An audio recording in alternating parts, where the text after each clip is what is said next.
What's up folks, Jay here from Jay's Way, and I'm going to be doing the size charts and color charts in this video. This is episode 4 of the Etsy shop project where I'm starting an Etsy shop from scratch. If you're new here, welcome. Make sure to check the previous 3 episodes. I'll link to them up here or maybe over there. If you found any value in anything I've done to date, please like and sub below, and I'll be sure to answer comments as soon as I can, so leave me comments too if you have any questions, concerns. Otherwise, let's get right into it. I have a few Etsy shops already, so I'm going to use what I've used before, and I'm going to just basically tweak it so that there's some sort of brand cohesion, so that it looks like it's part of the overarching brand, so that it looks intentional, right? We've talked about intentionality, so we want to make sure everything looks kind of consistent, intentional, not anything slapped together half-assed or anything like that. So we've got a color chart here. And we've got what I like to call a virtual card. It's one of the images that I put in my Etsy shops. So with the Bella and Canvas 3001, you want to make sure that you let your customers know that these are unisex tees, and with that, they're based on men's sizes, but they're typically a little bit slimmer fit than traditional men's size Gildans or All Styles. So you want to make sure that you let your customer know that if they're ordering a normal size, it will be a bit slimmer fit. How do I know this? I've tried and tested myself. I'm 5'10", 200 pounds, and I wear an XL in the Gildan 5000. In the Bella and Canvas, I'm a 2XL for the same looser, comfortable fit.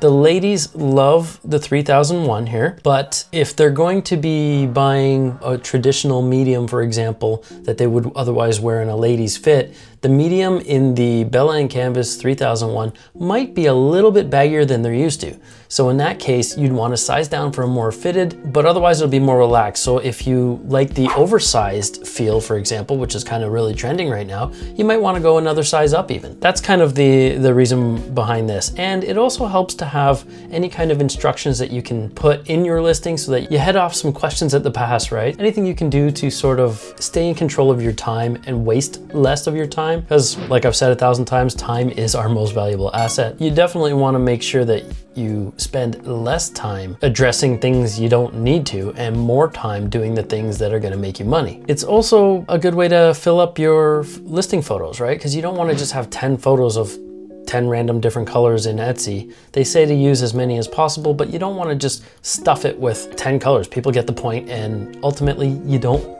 want to be carrying 10 colors of shirt. Another golden tip there is you don't want to be carrying 10 colors of shirts, because a customer can get overwhelmed with too many product choices. This is what we call analysis paralysis. So this is something when there's too much information for a customer to make a concrete and quick decision. You got about 8 seconds to get them to click your item when they see it in search. So once they've done that, you definitely want to make sure they add to cart and check out as quickly as possible. So sometimes less is more. If you've sold anything on Etsy or any other platform you're on already, you'll know that the power of suggestion is another thing too.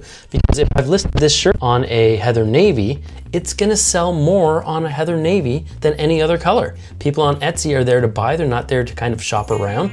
They're there with intent to look for the perfect gift. So that said, you can see here that I've got 15 colors. What I'm not going to do though is enable all of these colors in the listing. I'll create a listing with all of those color options, but then I'll turn off certain ones. So I'll make sure that only, you know, a handful, 5 or 6, whatever would look good. So with that, we'll do a little bit of a time lapse here and see what we end up with. And in case you're wondering, these flat lay mockups here are transparent PNGs that I just picked up on Etsy. There's a bunch of sellers out there. I grabbed one from a shop where you can buy like the entire shop for 30 bucks or something like that. So I did that, so I'll have access to all their new stuff going forward, but it makes life way easier.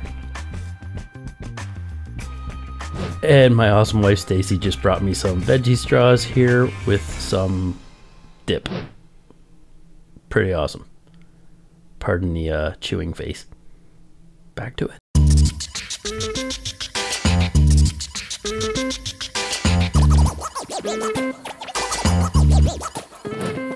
Another snack break.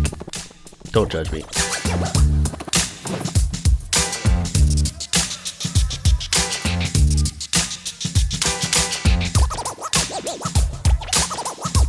And I think that about does it. The next episode is going to be us actually listing some items. So that'll be cool to see finally. And you'll see us implement these slides that we've just done. We'll create them and list them as part of our listing photos. That'll give us a higher quality score because we're actually using more of the real estate, the listing photo real estate that Etsy wants us to use. And it'll help educate our customers. So hopefully we don't end up getting inundated with a ton of questions. So if you're digging any of this stuff, please remember to give a like and sub down below. I could really use your support, and you can always check out the etsyshopproject.com, and I'll link to this awesome t-shirt down below. It's not mine, but it's definitely a sweet shirt. All right, so let me know what you think in the comments below, and we'll see you all in the next one.